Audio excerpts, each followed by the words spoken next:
अमरीका और इसराइल की जारियत में शिद्दत, ईरान पर मुसलसल हमले। इसराइली फौज के तेहरान के मशरिक में वाक़े बड़े ईरानी अस्करी कॉम्प्लेक्स पर वसी पैमाने पर फिजाई हमले। निशाना बनाए गए मकाम में पासदाराने इनकिलाब, कुड्स फोर्स, ईरानी फौज इंटेलिजेंस और दीगर सिक्योरिटी यूनिट्स शामिल थे। हमदान, अस्फहान, शिराज, कुम, यज़्द, फारिस में बमबारी। शोहदा की मजमूई तादाद 1097 हो गई।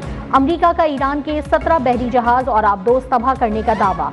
सेंटकॉम के मुताबिक समंदर में ईरानी बहरिया की मौजूदगी खत्म कर दी। पासदाराने इनकिलाब के कमांड एंड कंट्रोल मराकज भी तबाह कर दिए। इसराइली फौज के मुताबिक ईरान के दर्जनों मिसाइल लॉन्चर्स तबाह कर दिए। ईरान मिसाइल दागने की बड़ी सलाहियत रखता है। अमरीका ने ईरानी कार्रवाइयों में हलाक अमरीकी फौजियों की तस्वीर जारी कर दी।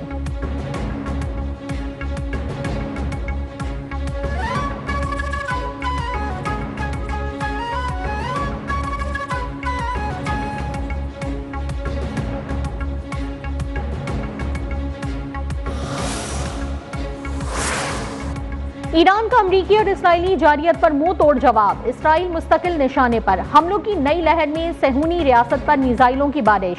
इसराइली हुक्काम ने कहा कि ज्यादातर मिसाइल फिजा में तबाह कर दिए। तर्जुमान पासदाराने इनकिलाब का खलीजी ममालिक में अमरीकी अड्डों पर हमलों में 160 अमरीकियों की हलाकतों का दावा। कहा, हलाक और जख्मी अमरीकी फौजियों की मजमूई तादाद 650 हो गई। ईरानी पासदाराने इनकिलाब ने कहा कि आबनाए हरमस पर मुकम्मल कंट्रोल हासिल कर लिया। वार्निंग्स नजरअंदाज करने पर 10 ऑयल टैंकर्स को निशाना बनाया गया।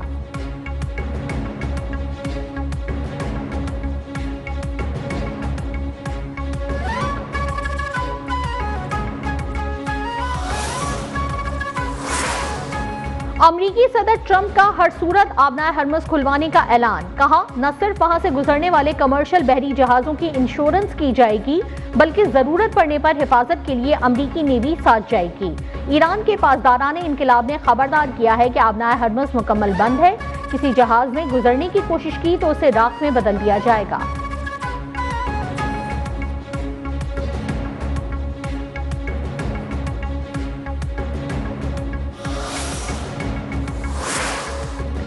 अमरीकी इसराइली जारियत ने अपने दिफा के सिवा रास्ता नहीं छोड़ा। हम हमसाया और बिरादर ममालिक की क़यादत का एहतराम करते हैं। ईरानी सदर मसूद पेज़ेश्कियान ने वाज़ेह किया कि खत्ते की सलामती और इस्तेहकाम फरीकैन की मुश्तरका कोशिशों से यकीनी बनाया जा सकता है। अली लारेजानी ने कहा कि ट्रंप ने नेतन्याहू की बचगाना ख्वाहिशात पर अमरीका को जंग में धकेला। चंद दिनों में 500 अमरीकी फौजी जंग में मारे जा चुके। सवाल किया, ट्रंप बताएं क्या अब भी उनका नारा अमरीका सबसे पहले है या इसराइल सबसे पहले? खबरदार किया कि आयतुल्लाह खामनाई की शहादत की बड़ी कीमत चुकाना होगी।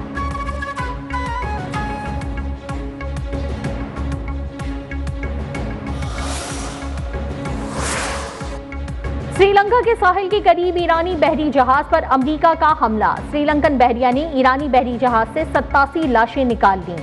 हुक्काम के मुताबिक जहाज में तकरीबन 180 अफराद सवार थे। रेस्क्यू टीमों ने 32 अफराद को अस्पताल मुंतकिल किया। टीमें मौके पर पहुंची तो जहाज का कोई निशान मौजूद नहीं था। ईरानी जंगी जहाज पर अमरीकी आबदोज के हमले की वीडियो भी सामने आ गई। अमरीकी वजीर जंग की ईरानी जंगी जहाज को निशाना बनाने की तस्दीक।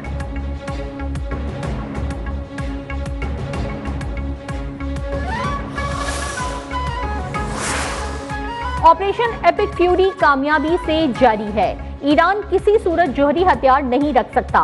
ईरान ने मुज़ाकरात के बजाय तशद्दुद और तबाही का रास्ता इख्तियार किया। ईरानी सुप्रीम लीडर समेत 49 रहनुमाओं को निशाना बनाया। तर्जुमान व्हाइट हाउस कैरोलाइन लीविट की न्यूज ब्रीफिंग। कहा, ईरानी हुकूमत अमन नहीं तबाही चाहती थी। अमरीकी फौज ने ईरान में 2000 अहदाफ को निशाना बनाया। जंग का मकसद ईरान की प्रॉक्सीज को रोकना है। अमरीकी इंटेलिजेंस देख रही है कि आयतुल्लाह खामनाई के बाद कौन आएगा। ईरान को आबनाए हरमस पर कंट्रोल नहीं करने देंगे।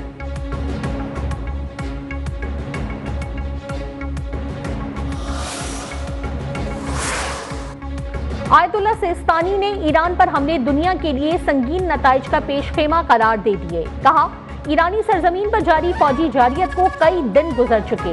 अब तक बड़ी तादाद में शहरी शहीद हो चुके। सूरत हाल बरकरार रही तो जवाबी कार्रवाइयों का दायरा वसी होने का खदशा है। दुनिया अमरीकी और इसराइली हमलों की मजम्मत करे। इस्लामी ममालिक जंग फौरी रुकवाएं। और पाकिस्तान क्रिकेट टीम के साबिक कप्तान सरफराज अहमद को कौमी टेस्ट क्रिकेट टीम का हेड कोच बनाने का फैसला। ज़राए पीसीबी के मुताबिक सरफराज अहमद की तकर्रुरी का बाज़ाब्ता ऐलान जल्द किया जाएगा। वो पाकिस्तान की बांग्लादेश के साथ टेस्ट सीरीज में जिम्मेदारियों का आगाज करेंगे।